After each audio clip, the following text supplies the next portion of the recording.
नमन काव्यांगन मंच। हर शनिवार की भांति मैं रमापत त्रिवेदी वाक्यम रसात्मकम काव्यम की पावन अभिव्यंजना को केंद्र में रखकर आज की इस 142वीं साप्ताहिक काव्य गोष्ठी का गौरवपूर्ण प्रारंभ करता हूं। आप सभी का अभिनंदन करता हूं कि ले चल वहां तू मन मानस मयूर मेरे, काव्य सरिता की जहां बहती तरंग है। ले चल वहां तू मन मानस मयूर मेरे, काव्य सरिता की जहां बहती तरंग है।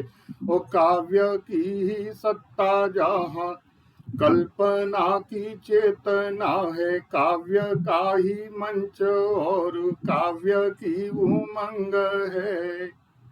आज मंच पर उपस्थित सभी विदुषी प्रज्ञाओं और मनीषी विद्वानों का, साहित्य अनुरागियों का मैं अंतस की गहराइयों से वंदन करता हूं, अभिनंदन करता हूं। हमारा एक छोटा सा आग्रह स्वीकार कर आप लोग जो इस मंच को भव्यता प्रदान करते हैं, वह आपकी महानता है। मां शारदे के आंचल को धनी बनाने में आपका यह योगदान इतिहास के पन्नों में स्वर्ण अक्षरों से अंकित होगा। साहित्य किसी भी समाज का प्राण होता है, उसकी चेतना होता है। अंधकार है वहां जहां आदित्य नहीं है, और मुर्दा है वह देश जहां साहित्य नहीं है। आप जैसे सृजनकार ही इस धरा पर जन जन की आत्मा और आशा ऊर्जा के शाश्वत स्रोत हैं। 15 अगस्त 2022 से प्रारंभ हुई इस काव्यांगन की यह साप्ताहिक काव्य गोष्ठी लघु सरिता के रूप में आज आप सबके प्रेम, अनुराग, आस्था और अटूट विश्वास के सहारे एक विशाल काव्य नाद बन चुकी है। प्रत्येक सप्ताह नए नवल गीतों के साथ, नवल गजलों के साथ, नए भावों के साथ, नए साहित्यिक पुरोधाओं के साथ और प्रज्ञाओं के साथ यह काव्य गोष्ठी निरंतर गतिमान है। कि नवल पंख हैं, नवल शंख हैं, नवल डगर का दौर, नवल चेतना, नवल प्रेरणा, नवल भोर का शोर, नवल प्रीति है, नवल रीति है, नवल गीत का गान, नवल साधना, नवल भावना, नवल सिद्ध मुस्कान, नवल सिद्ध मुस्कान, नवल कि मिलता जो आशीष निरंतर, वह भी है आशीष। नवल चेतनता जो मन में लाते, शब्द आपके प्रीति नवल, शब्द आपके प्रीति नवल, कर्म नवल, सन्मार्ग नवल, पुरुषार्थ नवल, तज अगर मगर, पालेंगे पर मोक्ष लक्ष्य निज, पालेंगे पर मोक्ष लक्ष्य निज, पाविवेक की डगर नवल, पाविवेक की नवल डगर। कविता क्या है? कविता हृदय की वह अमूल्य निधि है जो घोर निराशाओं के क्षणों में भी आशा की एक दिव्य ज्योति जला देती है। यह वह जादू है जो वेदना को भी प्रसन्नता के पर्याय में बदल देती है, जो रोते हुए अधरों पर मुस्कान की लकीरें खींच देती है। जब आपके मन के एकांत भाव शब्द बनकर मंच पर गूंजते हैं, तो वे संपूर्ण जनमानस की अभिव्यक्ति बन जाते हैं। सच कहूं तो जीवन की असली सार्थकता और उसे प्रेममय बनाने की शक्ति आपकी इसी कविता में निहित है। साहित्य के असीम महासागर में काव्यांगन एक विनम्र प्रयास है। हमारा उद्देश्य उन नवांकुरों को राह दिखाना है जिनके भीतर शब्द छटपटा रहे हैं। हम चाहते हैं कि जो लिखना चाहते हैं वे लिखें, जो पढ़ना चाहते हैं वो पढ़ें, और जो मंच पर आना चाहते हैं हम उनको मंच देते हैं काव्यांगन, और वे आप जैसे वरिष्ठ विद्वानों के सानिध्य में तराशे जा सकें। हम इस साहित्य के यज्ञ में कहाँ तक सफल हैं, कहाँ तक सफल होंगे, यह तो भविष्य के गर्भ में है, लेकिन आपकी उपस्थिति ने यह विश्वास दिला दिया है कि हमारी दिशा सही है। इस महायज्ञ में आप सभी का सहयोग सदा वांछनीय है। हमारी उड़ान थमी नहीं है, हमारी उड़ान तो अभी प्रारंभ हुई है। तो आइए खोलिए अपनी कल्पनाओं के पंख और भरिए आज की यह ऊंची उड़ान हमारे साथ। काव्यांगन के मंच पर आज की गोष्ठी का मैं विधिवत संचालन करने के लिए बड़े सम्मान के साथ आदरणीय डॉक्टर राधाकृष्ण दीक्षित जी को आमंत्रित करता हूं। काव्यांगन के उपाध्यक्ष हैं और इलाहाबाद में कार्यरत हैं। कहाँ हैं ये नहीं बताऊंगा। कि आप हैं पधारे आज काव्य के विश्वांगन में, बागन की कलियां भी झूम झूम डोलती, और डाल डाल पात पात भ्रमरावली भी आज स्वागत में आपके ही स्वागत है बोलती। आदरणीय डॉक्टर राधाकृष्ण दीक्षित जी, बड़े सम्मान के साथ मैं आपको आमंत्रित करता हूँ। धन्यवाद। स्वागत है सर। आदरणीय रमापति जी, और धन्यवाद आज की इस संध्या में काव्यांगन के पटल पर हर शनिवार की तरह काव्य पाठ के लिए पूरे देश भर से पधारे बहुत ही सुप्रसिद्ध रचनाकार। काव्यांगन का पटल कि आप आए तो चंदन की खुशबूड़ी, आप आए तो चंदन की खुशबूड़ी, मन का आंगन मेरा गंध से भर गया। आप आए तो चंदन की खुशबूड़ी, मन का आंगन मेरा गंध से भर गया। कैसे स्वागत करूं या बिछूं सामने, कैसे स्वागत करूं या बिछूं सामने, प्रेम नदिया का जल आंख में भर गया, प्रेम नदिया का जल। आप सबका बहुत बहुत स्वागत करते हुए मैं अभिभूत हूं, आनंदित हूं कि आप काव्यांगन के पटल पर पधारे हैं। आइए आज के इस काव्य की संध्या को आरंभ करते हैं मां सरस्वती की वंदना के साथ। आप सबके सहयोग से, आप सबकी सक्रियता से और आप सबकी प्रशंसनीय टिप्पणियों के साथ मां सरस्वती की वंदना करेंगी आदरणीय श्रीमती हिमानी नेगी जी जो हमारे बीच में हैं। हिमानी जी वैसे तो संगीत की शिक्षिका हैं और इंटरनेशनल स्कूल द्वारिका दिल्ली में आप पढ़ाती हैं। आप शास्त्रीय संगीत से एमए हैं और नृत्य शिक्षिका भी हैं। 14 वर्षों से अधिक इस क्षेत्र में आपका अनुभव है और एक थिएटर कलाकार के रूप में भी आप इप्टा से जुड़ी रही हैं। ताज महोत्सव में कलाकार के रूप में भी आप प्रस्तुति दे चुकी हैं। बहुत सुप्रसिद्ध हमारी शिक्षिका, नृत्यांगना और प्रशिक्षिका भी हैं। आज हमारे पटल पर हैं। मैं बड़े सम्मान के साथ उनका पहले तो हार्दिक स्वागत करता हूं, अभिनंदन करता हूं, वंदन करता हूं और मैं उनसे प्रार्थना करता हूं कि आज के कार्यक्रम के लिए मां सरस्वती की वंदना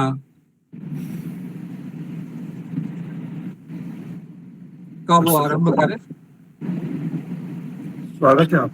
स्वागत है हिमानी। धन्यवाद। स्वागत है ma'am. Thank you so much. तो मैं शुरू करती हूँ और आशा करती हूँ कि आपको पसंद आएगा।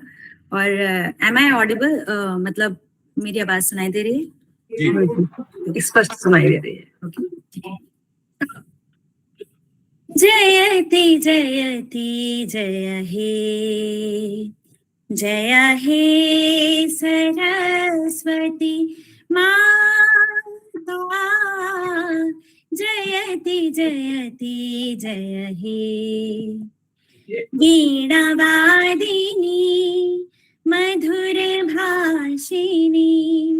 वीणा वादिनी मधुर भाषिणी। जय हे कमल विहारिणी।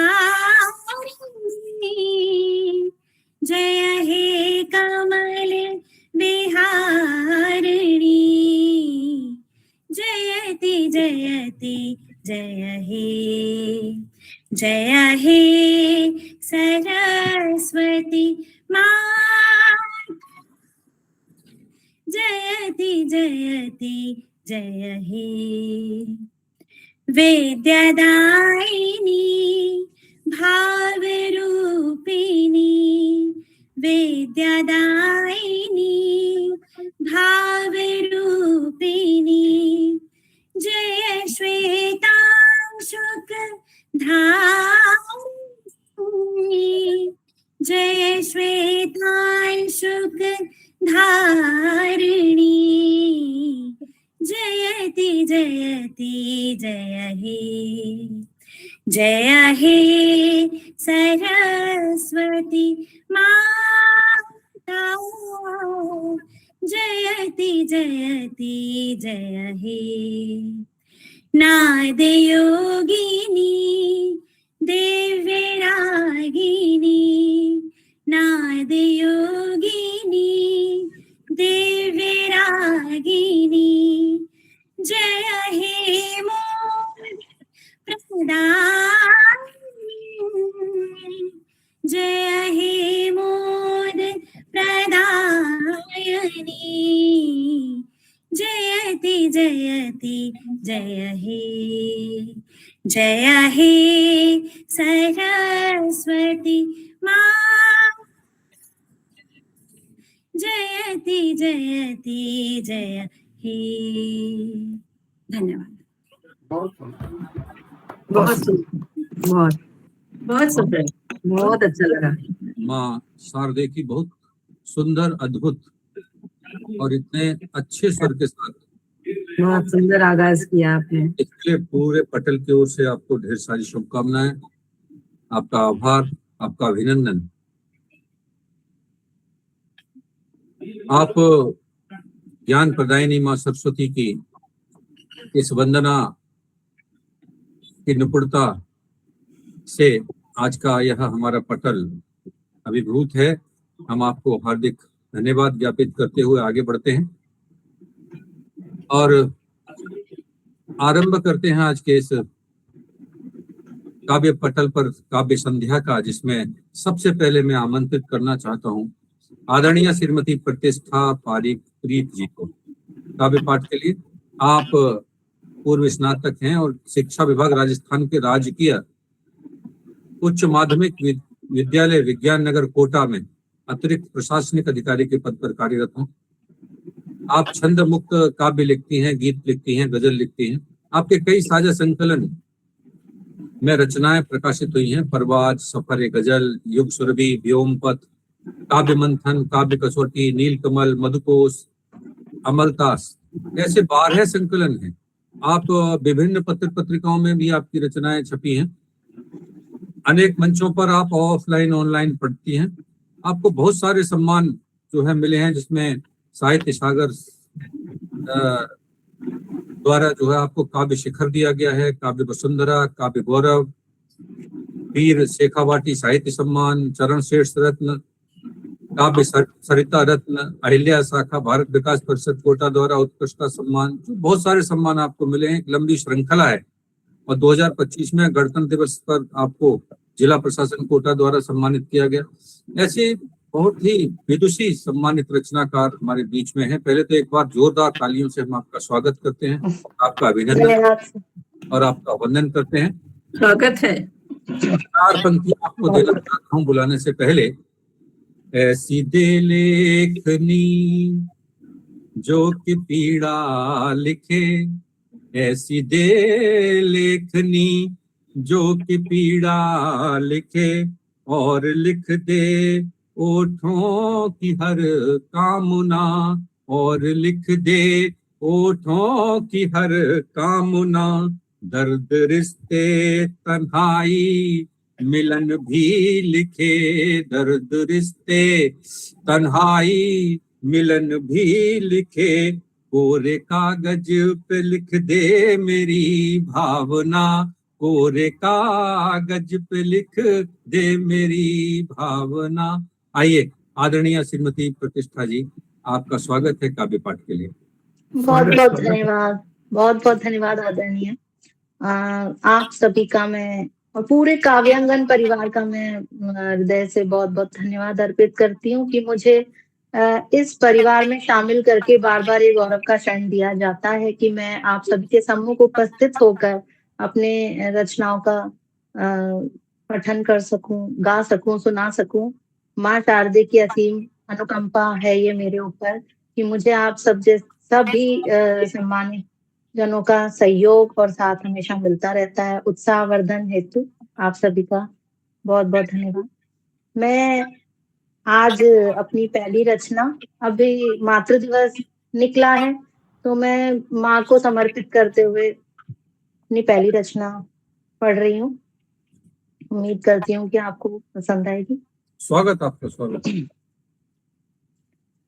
पहली शिक्षक मेरी सखी सहेली सी, पहली शिक्षक मेरी सखी सहेली सी, नटखट लड़की माँ मेरी अलबेली सी।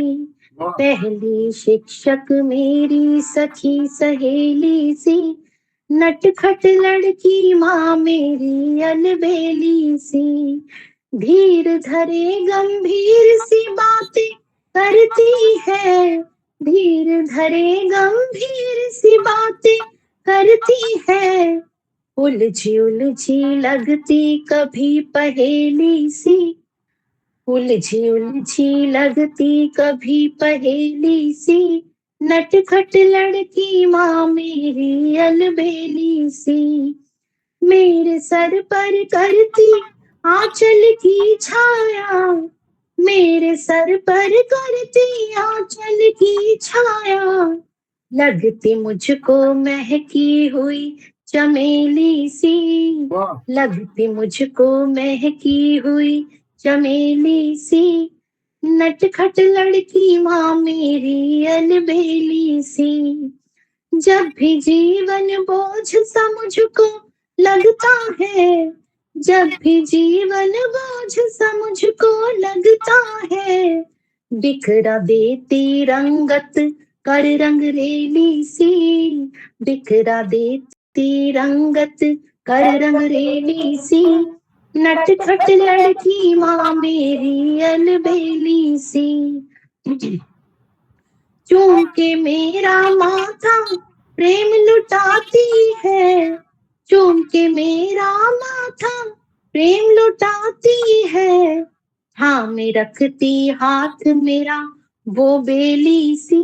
बेली यहाँ पे संगी साथी सहेली उसको बेली कहा गया है। चूम के मेरा माथा प्रेम लुटाती है, हाँ में रखती हाथ मेरा वो बेली सी। नटखट लड़की माँ मेरी अलबेली सी। कड़वी खट्टी डांट दवाई सी उसकी, कड़वी खट्टी डांट दवाई सी उसकी, बोली उसकी मीठी गुड़ की भेली सी, बोली उसकी मीठी गुड़ की भेली सी। नटखट लड़की माँ मेरी अलबेली सी। उसकी गोद में है मेरी सारी दुनिया, उसकी गोद में है मेरी सारी दुनिया, बाग बगीचे मंदिर नगर हवेली सी, बाग बगीचे मंदिर नगर हवेली सी, नटखट लड़की माँ मेरी अलबेली सी, फिर की जैसे फिरती रहती है घर में, फिर की जैसे फिरती रहती है घर में, हरति विपदा चौकस सजग बहेली सी, हरति विपदा चौकस सजग बहेली सी, नटखट लड़की माँ मेरी अलबेली सी, ममता का हर मर्म तभी मैंने जाना, ममता का हर मर्म तभी मैंने जाना, मैं जब माँ बन पाई नई नवेली सी, मैं जब माँ बन पाई नई नवेली सी, नटखट लड़की माँ मेरी अलबेली सी। अंतिम बंद। न्यौछावर संतान पे करती है खुद को, न्यौछावर संतान पे करती है खुद को, रह जाती है क्यों, रह जाती क्यों एक दिन मगर अकेली सी, रह जाती क्यों एक दिन मगर अकेली सी, नटखट लड़की माँ मेरी अलबेली सी, उलझी उलझी लगती कभी पहेली सी, ठाव में रखती हाथ मेरा वो बेली सी। धन्यवाद।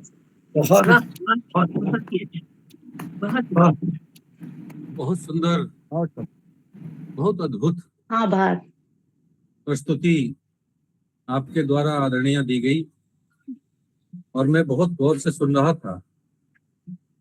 और हम सब मानते हैं कि जो लोक भाषा के शब्दों में भावना के विस्तार की क्षमता है वो आज भी बड़े बड़े शब्दों में नहीं है। बिल्कुल। जब आपने गुड़ की घेली शब्द प्रयोग किया, अलवेली शब्द प्रयोग किया, अलवेली शब्द प्रयोग किया, ये शब्द अपने आप में पूरी भावना की सत्ता को प्रतिबिंबित करते हैं और रचनाएं इन्हीं लोक भाषाओं के शब्दों से सशक्त बनती हैं। तो आपकी पूर्ण रचना सार्थक थी, सशक्त थी और बहुत अच्छा विषय रचना का आपने चुना था। आपके लिए बहुत बहुत आभार, बहुत बहुत धन्यवाद। एक बार जोरदार तालियां जो है आपको आपकी रचना के लिए। बहुत बहुत धन्यवाद। आपको आभार व्यक्त करते हुए आगे बढ़ते हैं और हमारे बीच में आज बीकानेर राजस्थान से श्री विजय कुमार तिवारी कुमार विशु जी जुड़े हुए हैं। एक बार आपका हम अभिनंदन करते हैं, वंदन करते हैं। आप भौतिकी और गणित से पोस्ट ग्रेजुएट हैं, बीएड भी हैं। विगत 2 वर्षों से आपने लेखन आरंभ किया है और साहित्य साधना में लगे हैं। आपके 5 साझा संकलनों में आपकी रचनाएं प्रकाशित हुई हैं। साहित्य पत्रिका में आपने लिखा है, बाल साहित्य संकलन में भी आपका प्रकाशन हुआ है, साहित्य संगम संस्थान उत्तर प्रदेश में। साझा संकलन काव्य कलश में मजदूर, साझा संकलन युग पक्ष लखनऊ से प्रकाशित पत्र में भी आपकी रचनाएं छपी हैं। आप कहते हैं अक्सर कि साहित्य वो टॉनिक है जो व्यक्ति को विषम परिस्थितियों में मानसिक संतुलन प्रदान करता है। तो हम सब आपके इस कथन से सहमत हैं कि वास्तव में साहित्य वो टॉनिक है जो हमें बहुत सारी विषम परिस्थितियों से बाहर निकालता है, आगे बढ़ाता है, ले जाता है। तो आदरणीय, एक बार हम पहले तो आपका स्वागत करते हैं, अभिनंदन करते हैं कि कोई तो राह दिखाओ बहुत अंधेरा है, कोई तो राह दिखाओ बहुत अंधेरा है, और कोई तो दीप जलाओ बहुत अंधेरा है। कोई तो राह दिखाओ बहुत अंधेरा है, कोई तो दीप जलाओ बहुत अंधेरा है। आसमां ढक गया घनघोर अंधेरों से अब, ढक गया घनघोर अंधेरों से अब। कोई तो विजय जी को बुलाओ बहुत अंधेरा है, कोई तो विजय जी को बुलाओ बहुत अंधेरा है। बड़े सम्मान मैं आपको काव्य पाठ के लिए आमंत्रित करता हूँ। बहुत बहुत स्वागत है आपका। स्वागत है। पटल पर बैठे सभी प्रबुद्ध मनीषियों और माँ वीणा पाणी के साधकों को मेरा सादर प्रणाम। पटल का आभार व्यक्त करता हूँ और एक शेर से मैं आपको एक जवाब देता हूँ। तुमने जो बुलाया है तो आना ही पड़ेगा, तुमने जो बुलाया है तो आना ही पड़ेगा, कुछ गीत गजल दिल से सुनाना ही पड़ेगा। ये एक शेर आपके लिए था और अब मैं अपने एक गजल से आपको जोड़ता हूँ। देखिएगा, तरन्नुम में गजल है।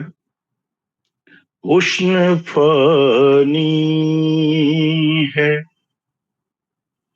हुस्न फानी है, सजाने की जरूरत क्या है। हुस्न फानी है, सजाने की जरूरत क्या है। इस हकीकत को छुपाने की जरूरत क्या है। हुस्न फानी है, सजाने की जरूरत क्या है। जो नजर ठहर न पाए वो नजारा कैसा, जो नजर ठहर न पाए तो नजारा कैसा। ऐसी सूरत को, ऐसी सूरत को निखरने की जरूरत क्या है। हुस्न फानी है, सजाने की जरूरत क्या है। अगला शेर सुनिएगा। दिल ही है आईना अगर तो झलक काफी है। दिल ही है आईना अगर तो झलक काफी है। आईनों को भी सजाने की जरूरत क्या है। इस हकीकत को छुपाने की जरूरत क्या है। हुस्न पानी है। आगे सुनिएगा, शेर अगला है। जिसको जाना है वो जाएगा बिना पूछे ही। जिसको जाना है वो जाएगा बिना पूछे ही। उसको रास्ता भी बताने की जरूरत क्या है। इस हकीकत को छुपाने की जरूरत क्या है। हुस्न फानी है। इश्क जब हद से गुजर जाए तो हद रहती कहाँ। इश्क जब हद से गुजर जाए तो हद रहती कहाँ, फिर किसी कैद में लाने की जरूरत क्या है, इस हकीकत को छुपाने की जरूरत क्या है, उष्ण पानी है। अगला शेर सुनिएगा। मैं भी एक ख्वाब ही, मैं भी एक ख्वाब ही ठहरा हूँ तेरी आंखों में, मैं भी एक ख्वाब ही ठहरा हूँ तेरी आंखों में, मुझको तावीर बनाने की जरूरत क्या है, इस हकीकत को छुपाने की जरूरत क्या है, उष्ण पानी है। अंतिम शेर है, सुनिएगा। ऐ विशुराजे वजूद इतना खुला है मुझ पे, ऐ विशुराजे वजूद इतना खुला है मुझ पे, खुद को फिर खुद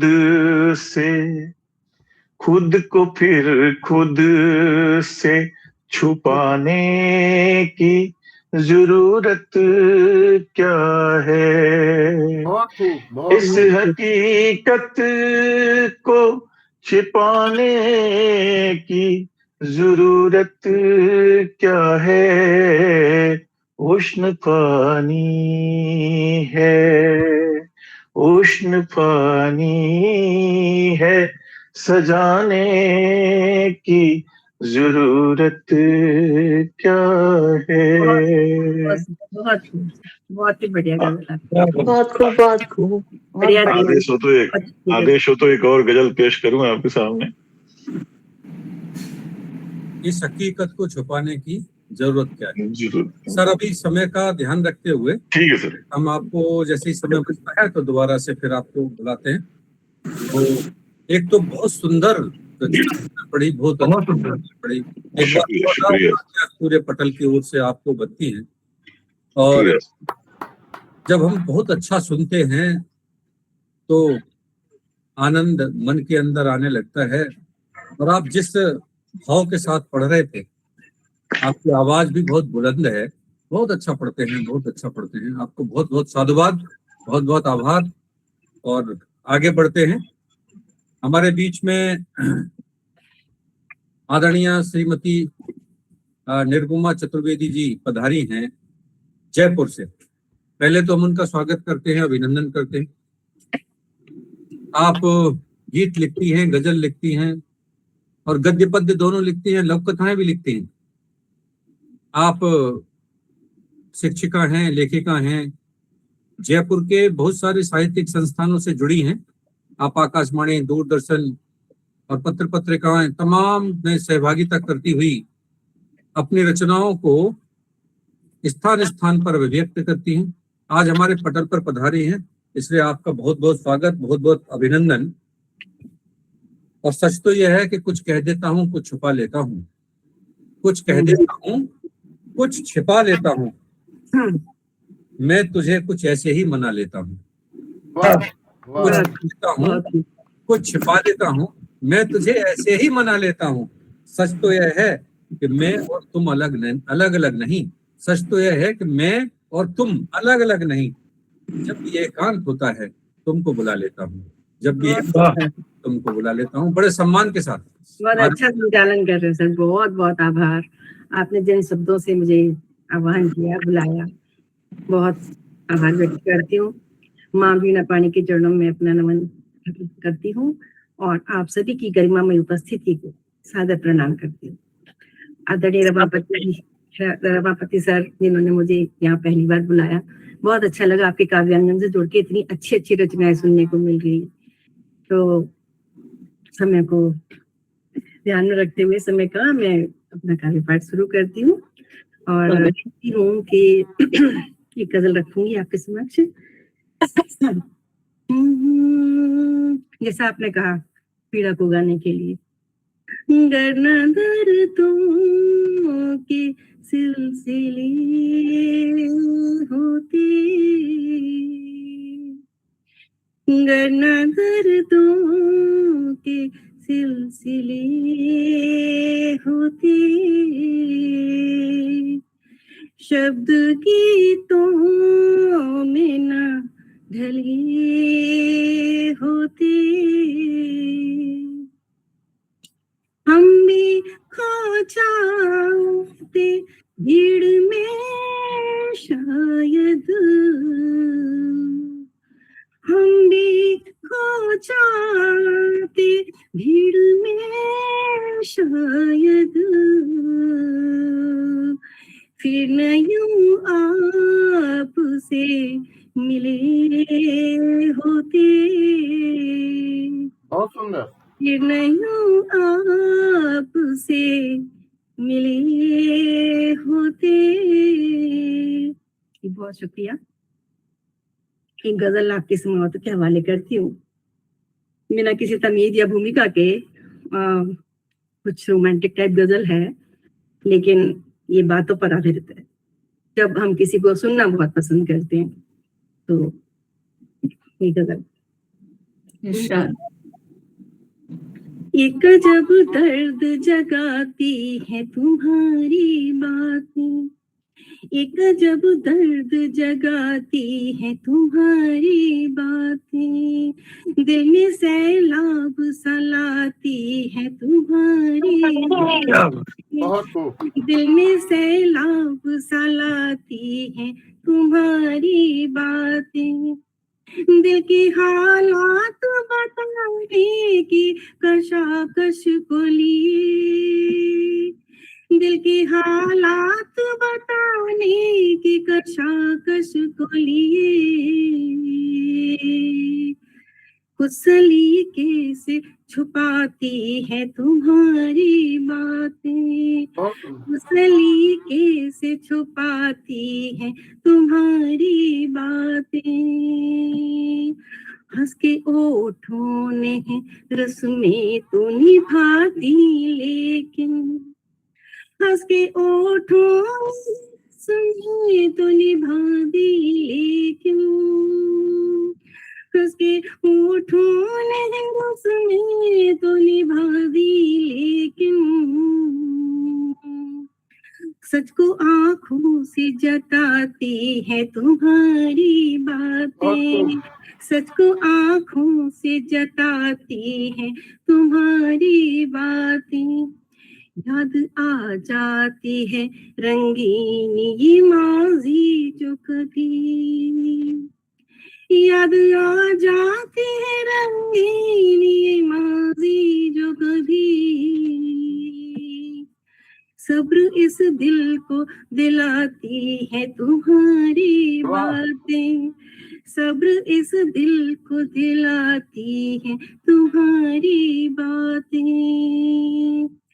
हो गई थी जो खुशी वक्त के शोरो गुल में, शेर बतौरे खास, खो गई थी जो खुशी वक्त के शोरो गुल में, खो गई थी जो खुशी वक्त के शोरो गुल में,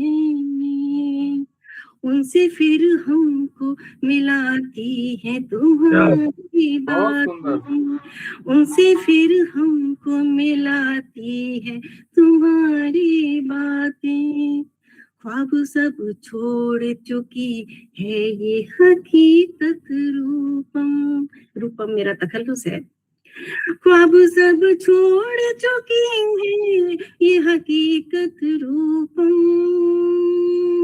ख्वाब सब छोड़ चुकी है ये हकीकत रूपम। बारहा फिर भी रुलाती है तुम्हारी बहुत बातें, सुंदर।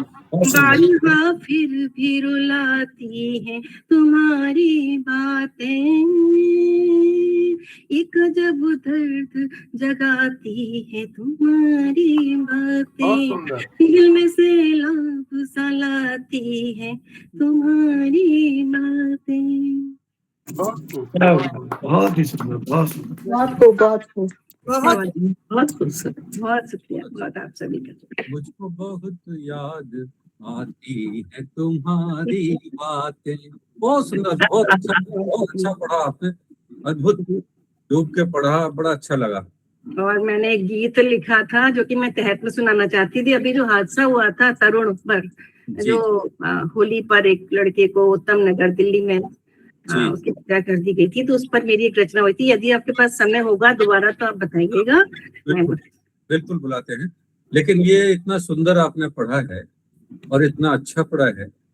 पता है, अतीत के चलचित्र हमारी स्मृतियों में ऐसे बस जाते हैं, बिल्कुल इसी से रिलेटेड है ये। हमारी भावनाओं से उतरकर जब हमारे शब्दों में आते हैं तो हकीकत बयां कर जाते हैं। बहुत सुंदर पढ़ा आपने, आपके लिए बहुत बहुत आभार, बहुत बहुत धन्यवाद। सभी का सर बहुत बहुत आपका आभार व्यक्त करते हुए आगे बढ़ते हैं। एक छोटा सा निवेदन जरूर कहूंगा कि किसी रचनाकार ने जब अच्छी रचना पढ़ी हो तो उसका उत्साहवर्धन करने के लिए तालियां जरूर पटल पर ये हाँ, मैं भी करूंगी सर, जीवंत रूप से कविता। ध्यान रखूंगी मैं बिल्कुल। तो आगे बढ़ते हैं और हमारे साथ जुड़ी हुई हैं आदरणीय श्रीमती रश्मि ममगाई जी। एक बार आपका हम स्वागत करते हैं, अपने पटल पर अभिनंदन करते हैं। आप उत्तराखंड से हैं मूलतः, आप एक शिक्षिका हैं और कवित्री भी हैं, लेखिका भी हैं, लेकिन वर्तमान में गुरुग्राम में रहती हैं, हरियाणा में। गद्य और पद्य दोनों ही विधाओं में लिखती हैं, बहुत अच्छा लिखती हैं। गजल लिखती हैं, मुक्तक लिखती हैं, गीत लिखती हैं, छंद लिखती हैं, छंद मुक्त लिखती हैं, और जैसा मैंने कहा गद्य और पद्य दोनों में लिखती हैं, इसका मतलब बहुत सुंदर कहानियां भी लिखती हैं। और बहुत सारे मंचों पर जाती आती हैं, बहुत सारे सम्मान मिले हैं, पत्र पत्रिका अखबारों में आपकी रचनाएं समय समय पर प्रकाशित होती रहती हैं, और 16 साझा संकलन आपकी रचनाओं के प्रकाशित हो चुके हैं। आप हमारे इस पटल पर पधारी हैं, तो मैं तो यह कह सकता हूं कि दिल में विश्वास पैदा कर, दिल में विश्वास पैदा कर, तेरा ही हूं साथ पैदा कर। दिल में विश्वास पैदा कर, तेरा ही हूं साथ पैदा कर। इस पार से उस पार तक का सफर लंबा है, इस पार से उस पार तक का सफर लंबा है। तू हाथ में हाथ दे कुछ इतिहास पैदा कर, तू हाथ में हाथ दे कुछ इतिहास पैदा कर। बड़े सम्मान के साथ आदरणीय मैं आपको काव्य पाठ के लिए आमंत्रित करता हूँ। स्वागत है आपका। बहुत बहुत धन्यवाद आदरणीय। और काव्यांगन के इस पावन पटल पर मेरी दूसरी बार उपस्थिति है, और काव्यांगन परिवार से जुड़ी हुई हूँ, आप सभी को जानती हूँ, और अभी ऐसा लग रहा है जैसे हम सामने ही बैठे हुए, तो बहुत अच्छा लग रहा है। और एक गजल रखना चाहूंगी। आदरणीय रमापति त्रिवेदी जी को धन्यवाद देना चाहती हूँ पहले कि मुझे यहाँ पर आमंत्रित किया है, तो बहुत बहुत धन्यवाद। और एक गजल रखती हूँ, देखिए।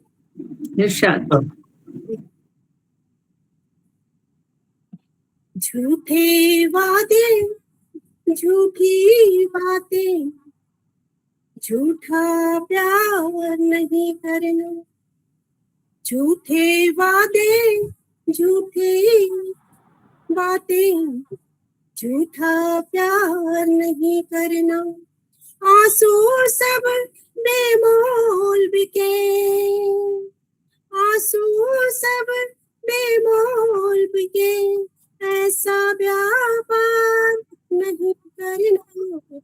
झूठे वादे, झूठी बातें, झूठा प्यार नहीं करना। बौने सब हो जाए रिश्ते, ऐसा कार नहीं करना। बौने सब जब हो जाए रिश्ते वो आकार नहीं करना, दिल में चाह नहीं हो तो फिर झूठा प्यार नहीं करना, दिल में चाह नहीं हो तो फिर झूठा प्यार नहीं करना। माना तुम नामुमकिन है, माना तुम नामुमकिन है एक पल भी जीना, लेकिन मेरी इस कमजोरी को अपना हथियार नहीं करना, बहुत सुंदर। इस कमजोरी को अपना हथियार नहीं करना, झूठे वादे झूठी बातें झूठा प्यार नहीं करना, जीत चुके हो युद्ध कई, जीत चुके हो युद्ध कई, कान्हा लेकिन विनती सुन लो, नाजुक ये दिल की गगरी है इस पर वार नहीं करना, वाह। नाजुक ये दिल की गगरी है इस पर वार नहीं करना। और अगला शेर देखिए, एक जो हम समाज से चाहते हैं, क्या चाहते हैं कि कितना भी ऊंचा कद हो, कितना भी ऊंचा कद हो, बस इतना यार सदा रखिए, अपने से छोटों से भी दोयम व्यवहार नहीं करना, अपने से छोटों से भी दोयम व्यवहार नहीं बहुत करना, सुंदर। हमको ऊंची रखनी है जीवन जीने की सब शर्तें, हमको ऊंची रखनी है जीवन जीने की सब शर्तें, दरबारों में शीश झुके ऐसा किरदार नहीं करना, दरबारों में शीश झुके ऐसा किरदार नहीं करना। और मक्का का शेर हाजिर करती हूँ। रश्मि परीक्षा लेगा जीवन पग पग पर यह, लेकिन तुम, रश्मि परीक्षा लेगा जीवन पग पग पर यह, लेकिन तुम डर कर यूं कठिनाई से झुकना स्वीकार नहीं बहुत करना, सुंदर। क्या बात। यूं कठिनाई से झुकना स्वीकार नहीं करना, झूठे वादे झूठी बातें झूठा प्यार नहीं करना, आंसू सब बेमौल बिके, आंसू सब बेमौल बिके ऐसा व्यापार नहीं करना, झूठे वादे झूठी बातें झूठा प्यार नहीं करना। बहुत खूब। क्या बहुत सुंदर, बहुत सुंदर, बहुत बहुत सुंदर लगा, बहुत बढ़िया। झूठी बातें झूठा व्यापार नहीं करना। क्या बात है, बहुत अद्भुत रचना। और सत्य तो यह है कि ये जो संवेदनाओं का संसार है, यह तो सच्चाई पर ही छिपा है, सच्चाई से चलता है, और यहाँ झूठ को कोई जगह नहीं होती। यहाँ पवित्रता होती है, पावनता होती है, समर्पण होता है, श्रद्धा होती है, विश्वास होता है। और साहित्य का मार्ग भी विश्वास का मार्ग है। बिल्कुल सर। जी बिल्कुल। तो इस विश्वास के मार्ग पर चलने की प्रेरणा देती आपकी है रचना, बहुत अद्भुत। और आपने बहुत मन से गाया, इसे बहुत अच्छा गाया, इसलिए जोरदार तालियां आपके लिए पूरे पटल से बनती हैं। आपका बहुत बहुत आभार। और अब मैं जिन्हें आमंत्रित कर रहा हूं काव्य पाठ के लिए, ऐसे आदरणीय विवेक गोयल जी हमारे बीच में हैं। आप डीजीएम हैं दूरभाष दिल्ली में, कवि हैं, समीक्षक हैं, साहित्यकार हैं, बहुत अच्छे मित्र हैं, मेरे नहीं रमापति जी के। बहुत उदार हैं, बहुत व्यवहार कुशल हैं, और सरलता उनकी रचनाओं में नहीं, सरलता उनके व्यवहार में भी झलकती है। उनकी रचनाएं भी बड़ी अद्भुत होती हैं, जो एक संकेत देती हैं, एक मन से दूसरे मन के को स्पर्श करती हैं।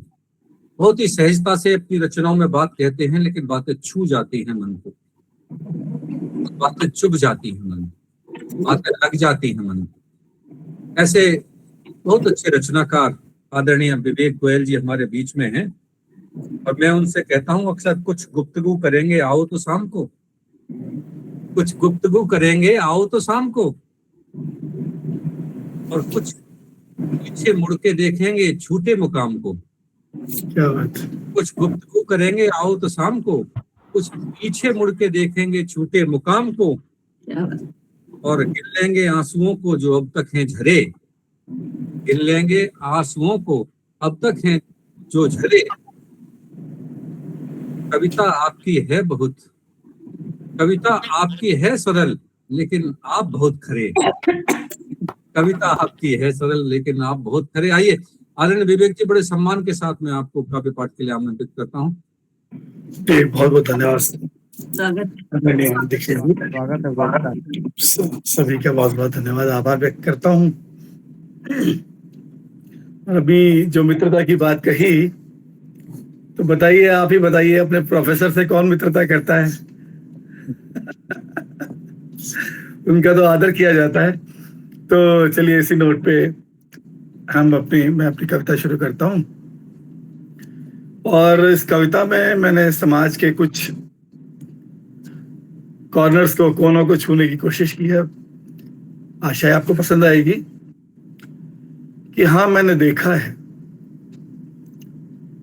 एक मिडिल क्लास इंसान को सिर पर सपनों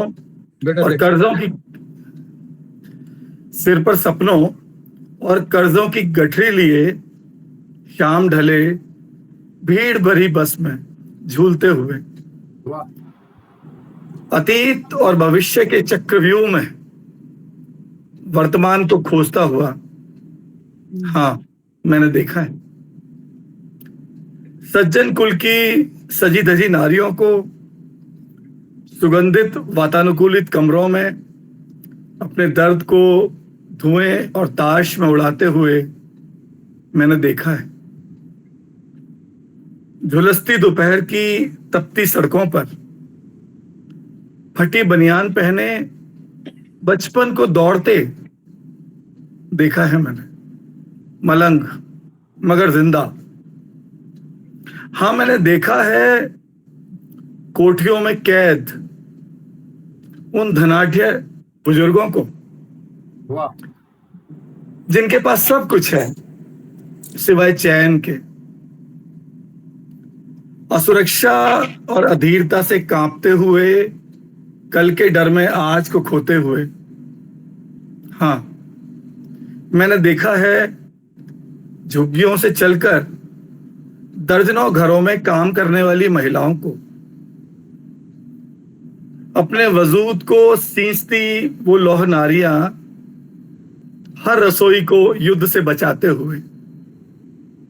हाँ, देखा है मैंने सूट बूट में लिपटे तथाकथित बुद्धिजीवियों को ठंडे कमरों में बैठकर भरे पेट से निर्धनता की रेखा खींचते हुए मैंने देखा है।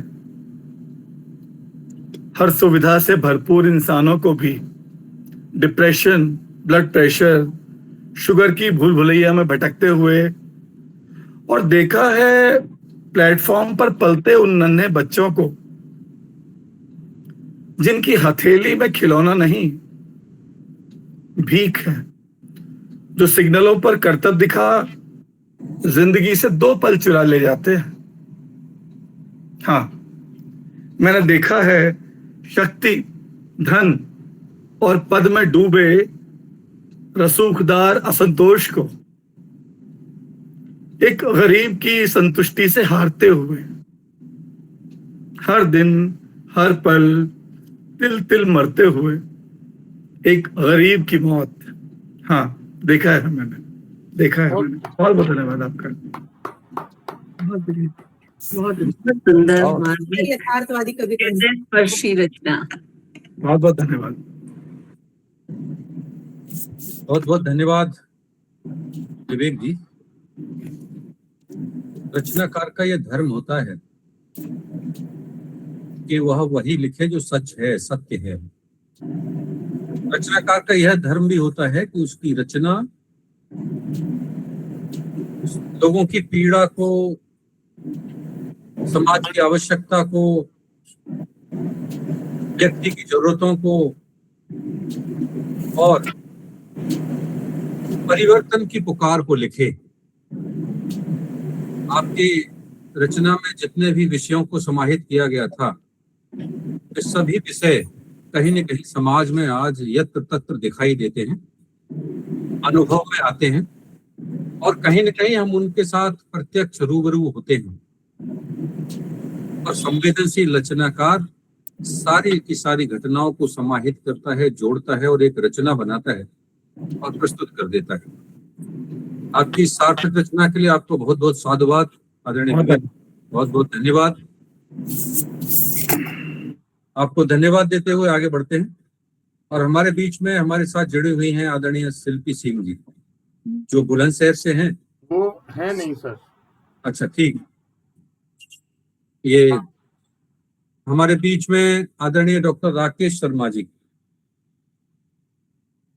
डॉक्टर राकेश शर्मा जी बरेली से हैं और केंद्रीय विद्यालय से सेवानिवृत्त हुए हैं। आपके कई काव्य संग्रह प्रकाशित हुए हैं। आप कवि हैं, समीक्षक हैं, साहित्यकार हैं, हिंदी के निष्णात विद्वान हैं। और सबसे अच्छी आपकी पहचान ये है कि भारत की सनातन संस्कृति को लिखते हैं, भारत के विचारों को लिखते हैं, भारत की परंपराओं को लिखते हैं, भारत की नीति रीति को लिखते हैं। और लिखते इसलिए हैं कि जो आने वाली पीढ़ी है, जो हमारी अतीत काल की परंपराओं को विस्मृत करती चली जा रही है, भूलती चली जा रही है, उन सबको नए सिरे से जोड़ने के लिए अपनी रचना करते हैं, लिखते हैं। आदरणीय राकेश कुमार शर्मा जी, ये मूर्तिकार, बहुत बहुत आभार। मुझको तू गढ़ रहा है क्या? बहुत बहुत ये बहुत मूर्तिकार, धन्यवाद। मुझको तू गढ़ रहा है क्या? पत्थर हूं मैं, पता है तू पढ़ रहा है क्या? वाह, क्या बात है। ए मूर्तिकार, मुझको तू गढ़ रहा है क्या? पत्थर हूं मैं, पता है तू पढ़ रहा है क्या? चोटों को तेरी सह के भी सिकवा नहीं मुझे, चोटों को तेरी सह के भी सिकवा नहीं मुझे। और राकेश के साथ भी तू ढल रहा है क्या? राकेश के साथ भी तू ढल रहा है क्या? जो बहुत बहुत सुंदर। ऐसा लिखते हैं जिसको पत्थर की लकीर की तरह अमर कर दिया जाए, आपका ऐसे बहुत रचना। बहुत आभार। आप स्वागत सर, जी को स्वागत। सुनने के लिए, आपको सुनने के लिए 1 सप्ताह की प्रतीक्षा रहती है। मंच को प्रणाम करता हूँ। आदरणीय दीक्षित जी को पुनः आभार। और आज की मेरी रचना का शीर्षक है प्रतीक्षा। प्रतीक्षा की घड़ी बहुत धीरे धीरे चलती है, प्रतीक्षा की घड़ी बहुत धीरे धीरे चलती है, एक एक पल की देरी बड़ी लंबी लगती है, एक एक पल की देरी बड़ी लंबी लगती है, प्रतीक्षा की घड़ी बड़ी धीरे धीरे चलती है। अर्धरात्र गई और अर्धरात्र बीत गई, हनुमान नहीं आए। अर्धरात्र बीती पर हनुमान नहीं आए। प्रतीक्षा में हो अधीर, प्रभु राम बिल खाए। प्रतीक्षा में हो अधीर, प्रभु राम बिल खाए। इतने में हनुमान संजीवनी बूटी ले आए। इतने में हनुमान संजीवनी बूटी ले आए। प्रतीक्षा मुस्कुराई और जब लक्ष्मण के प्राण बच पाए। प्रतीक्षा मुस्कुराई जब लक्ष्मण के प्राण बच पाए। इतने में हनुमान संजीवनी बूटी ले आए। प्रतीक्षा को सर्वाधिक राधा रानी ने जाना। प्रतीक्षा को सर्वाधिक राधा रानी ने जाना। परसों की कह गए पर बरसों नहीं आए काना। परसों की कह गए पर बरसों नहीं आए काना। प्रतीक्षा कई जन्मों की पूरी हुई भिलनी की। प्रतीक्षा कई जन्मों की पूरी हुई भिलनी की। और राम जी के दर्शनों से उसे मुक्ति मिलनी थी।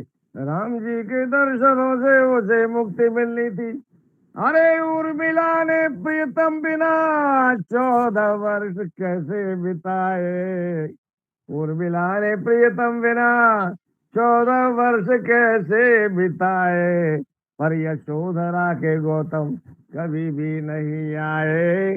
पर यशोधरा के गौतम कभी भी नहीं आए। मानव जन्म से ही प्रतीक्षा को संग लाया है। मानव जन्म से ही प्रतीक्षा को संग लाया है। माँ की प्रतीक्षा ने नन्हे शिशु को रुलाया है।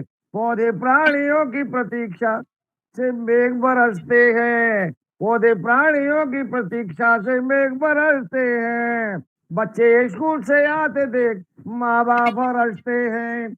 और निशा प्रतीक्षा करती तब उषा की किरण आए। निशा प्रतीक्षा करती तब उषा की किरण आए। और भोजन की प्रतीक्षा में सब काम पर लग जाए। और भोजन की प्रतीक्षा में सब काम पर लग जाते भाई।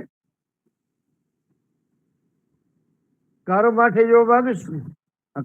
युवक स्वर्णिम कल की प्रतीक्षा करता है। कर्मठ युवक स्वर्णिम कल की प्रतीक्षा करता है। और अकर्मण्य बिना किए ही हल की प्रतीक्षा करता है। चातक स्वाति बूंदों के कल की प्रतीक्षा करता है। चातक स्वाति बूंदों के स्वाति बूंदों के और चातक स्वाति बूंदों के जल की प्रतीक्षा करता है। चातक स्वाति बूंदों के जल की प्रतीक्षा करता है। और याचक मुक्त खोर मुक्त के फल की प्रतीक्षा करता है। याचक मुक्त खोर और मुक्त के फल की प्रतीक्षा करता है। और प्रतीक्षा करते करते एक दिन आयु पूरी हो जाए। प्रतीक्षा करते करते एक दिन आयु पूरी हो जाए। और फिर क्या प्रतीक्षा करने वाला कहीं खो जाए। फिर क्या प्रतीक्षा करने वाला कहीं खो जाए। बहुत बहुत धन्यवाद आपका। बहुत बहुत आभार बहुत सुंदर। बहुत अच्छा। प्रतीक्षा। प्रतीक्षा शब्द से आपने हमारे पौराणिक आख्यानों में भी जिन्होंने प्रतीक्षा की है, और प्रतीक्षा भी ऐसी इस समय ने जिसकी परीक्षा ली है, ऐसी प्रतीक्षा पर आपने बहुत सारे उदाहरणों के साथ अपनी रचना प्रस्तुत की। आपको बहुत बहुत धन्यवाद आदरणीय डॉक्टर राकेश कुमार शर्मा जी। और मैं जिस रचनाकार को अब बुलाता हूं, 4 लाइनें पहले उनके लिए पढ़ देता हूं कि जब मैं तुझे पसंद था, जब मैं तुझे पसंद था, सायर का चांद था। जब मैं तुझे पसंद था, सायर का चांद था। फूलों की खुशबुओं से नहाया सा बाग था, तुम डूबते उछरते थे बाहों की नाव में, तुम डूबते उछरते थे बाहों की नाव में, मुंह फेरते हो अब कहो झूठी मुराद था, मुंह क्या? फेरते हो अब को झूठी मुराद था। एक ऐसा सिलसिला, एक ऐसा अनुभव जो जीवन के आयु के उस पड़ाव पर जाकर होता है रिश्तों को लेकर, और फिर जब लेखनी चलती है तो लेखनी परिपक्व हो जाती है, लेखनी संदेश देने वाली हो जाती है, लेखनी मार्गदर्शन बन जाती है। ऐसे ही एक अच्छे मार्गदर्शक रचनाकार आदरणीय मुक्तिनाथ त्रिपाठी जी को मैं बड़े सम्मान के साथ यहाँ काव्य पाठ के लिए आमंत्रित करता हूँ। आप गोरखपुर से हमारे साथ जुड़े हैं, आप कवि हैं, साहित्यकार हैं, समीक्षक हैं, काव्यांगन के राष्ट्रीय संरक्षक भी हैं, लेकिन जो कुछ लिखते हैं यथार्थ लिखते हैं, सत्य लिखते हैं, शब्द लिखते हैं। शब्द की व्याख्याएं करना हम सबके लिए अलग अलग प्रकार से हो सकता है, लेकिन उनके शब्द बहुत प्रभावी होते हैं। मैं उन्हें बड़े सम्मान के साथ काव्य पाठ के लिए आमंत्रित करता हूँ। आदरणीय मुक्तिनाथ त्रिपाठी जी, स्वागत है। दीक्षित जी। जी।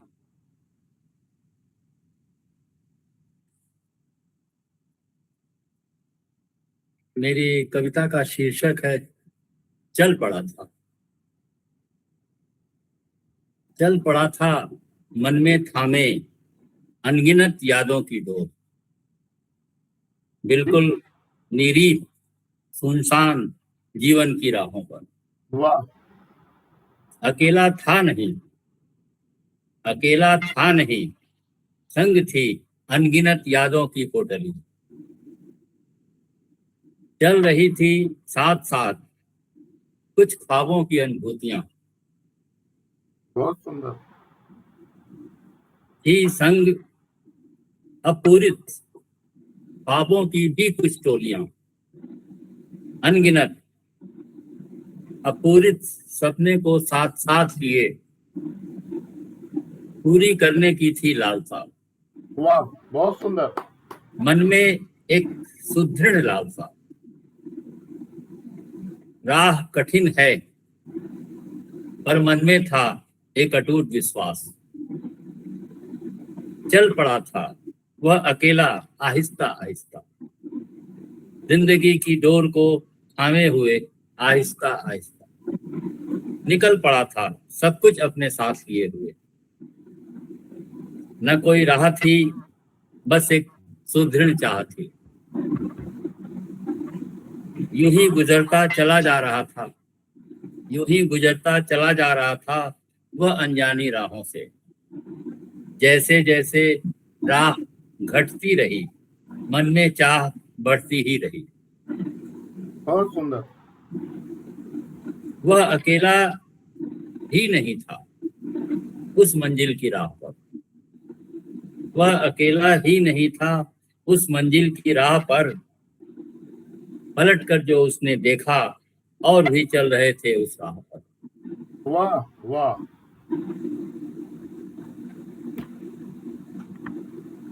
जानता था वह राह निश्चित कठिन है बहुत, न होने दिया मन को कभी निराश, क्योंकि मन में था एक अटूट विश्वास। राह कठिन है जानता था, कदम बढ़ते ही रहे, कदम बढ़ते ही रहे। बहुत सुंदर। क्या? बहुत सुंदर। बहुत सुंदर, बहुत सुंदर। चाहे राहें कितनी ही कठिन हो लेकिन कदम बढ़ते ही रहें।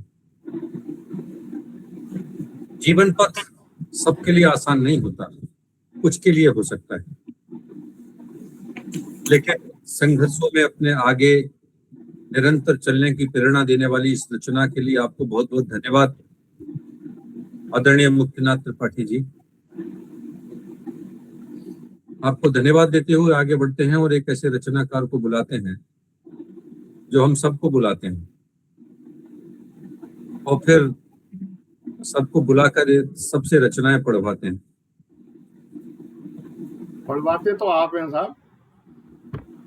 तो वही करते हैं जो आप बताते हैं।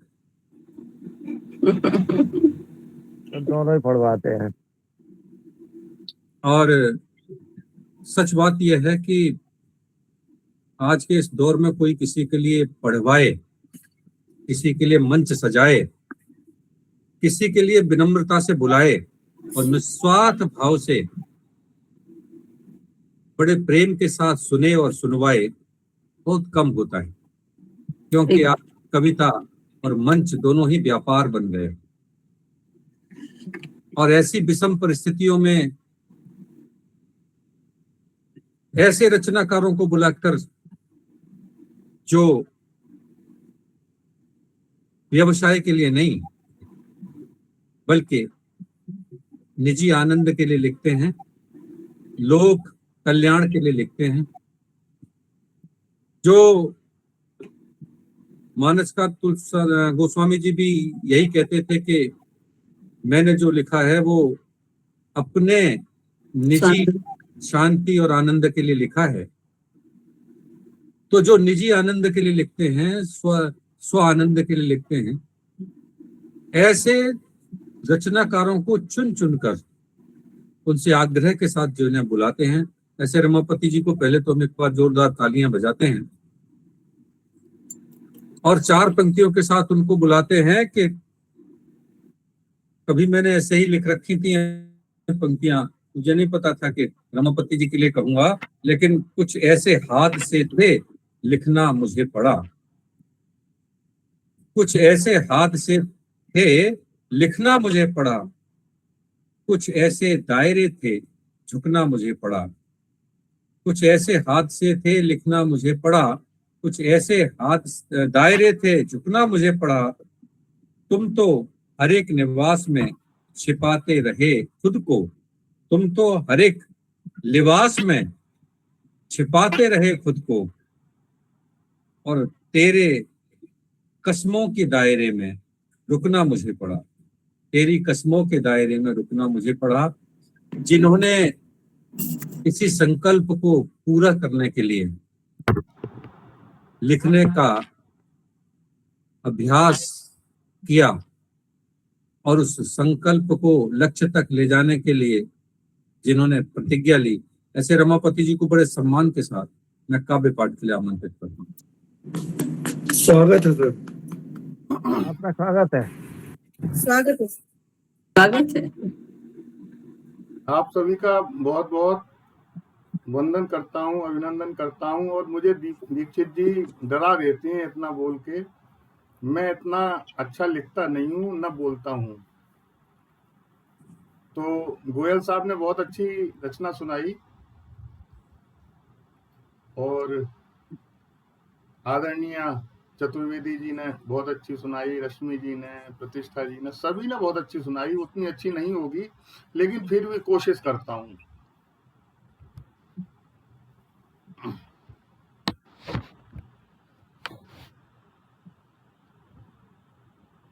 एक दो शेर देखिएगा। जी स्वागत आपको। समय की रेत हाथों से न जाने क्यों फिसलती है, समय की रेत हाथों से न जाने क्यों फिसलती है, कि दुनिया अपनी ही धुन में न जाने क्यों मचलती है, दिए की लौ थिरकती है, हवा की शोख बाहों में, दिए की लौ थिरकती है, हवा की शोख बाहों में, मगर ये मोम की काया यहाँ पल पल पिघलती है। क्या बात, क्या बात। 2 लाइनें और देखिए। मुसाफिर थक के बैठा था, मुसाफिर थक के बैठा था, मिले बरगद तले छाया, वहीं अब धूप की चादर अचानक ही पसरती है। सफर में, विवेक जी, सफर जी। में धूप तो होगी, चलो तुम चल सको तो फिर। सफर में धूप तो होगी, चलो तुम चल सको तो फिर। कि यहाँ हर मोड़ पर देखो कि मंजिल ही बदलती है। यहाँ हर मोड़ पर देखो कि मंजिल ही बदलती है। तो ये जीवन है, और दीक्षित जी की आज्ञा हो, और अभी समय है, एक गीत प्रस्तुत करता हूँ कि कुछ पत्तों के झड़ जाने से पतझड़ नहीं हुआ करता है। कुछ पत्तों के झड़ जाने से पतझड़ नहीं हुआ करता है। कुछ सपनों के मर जाने से जीवन नहीं मरा करता है। जीवन नहीं मरा करता है। कि चित्त में भरा नहीं अब साथ रही थी, आशाओं में आस विषम थी जीवन की हर घड़ी। आस फिर भी मन में थी भरी, बिना प्रेम विश्वास बिना भी जीवन कहीं चला करता है। और कुछ पत्तों के झड़ जाने से पतझड़ नहीं हुआ करता है। बिना प्रेम विश्वास बिना भी जीवन नहीं चला करता है। तो आप लोगों का बहुत बहुत धन्यवाद कि मेरे दिल से तू अब खेल मत, मेरे दिल से तू अब खेल मत, मुझे आशिकी की सजा न दे। न तू मेरे गम की बात कर, कभी गैर बन के सदा न दे। तो मैं दीक्षित जी को बड़े सम्मान के साथ इन दो पंक्तियों के साथ आमंत्रित करता हूं। आदरणीय दीक्षित जी।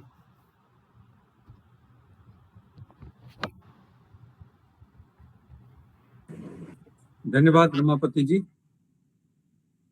और अभी 10:22 हो रहे हैं। मुझे लग रहा है कि 5-7 मिनट बचे हुए हैं। इन 5-7 मिनट का उपयोग हम कर सकते हैं। एक छोटी सी रचना आप सबके सामने दे रहा हूँ। स्वागत। हालांकि सुनाना कुछ और चाहता था, लेकिन स्वागत। तुमको मेरे खो जाने का क्या कोई एहसास नहीं है? तुमको मेरे खो जाने का क्या कोई एहसास नहीं है? दर्द, उदासी, सिसकी, आंसू, क्या कोई भी पास नहीं है? क्या बात, क्या बात। तुमको मेरे खो जाने का क्या कोई एहसास नहीं है? दर्द, उदासी, सिसकी, आंसू, क्या कोई भी पास नहीं है? माना तुमने बदल लिया है पता ठिकाना अपने घर का। माना तुमने बदल लिया है पता ठिकाना अपने घर का। चांद अंधेरों से मिल जाए यह मुझको विश्वास नहीं है। चांद अंधेरों से मिल जाए यह मुझको विश्वास नहीं है। तुमको मेरे खो जाने का क्या कोई एहसास नहीं है? रूठी नदी भले सागर से पर मिलने को बेताब रही है। जी की नदी भले सागर से पर मिलने को बेताब रही है। रही बांसुरी दूर भले पर अधर बिना किस भाव रही है। क्या बात। रही बांसुरी दूर भले पर अधर बिना किस भाव रही है। नहर लहर नाप ले कितनी दूरी लौट किनारे पर आती है।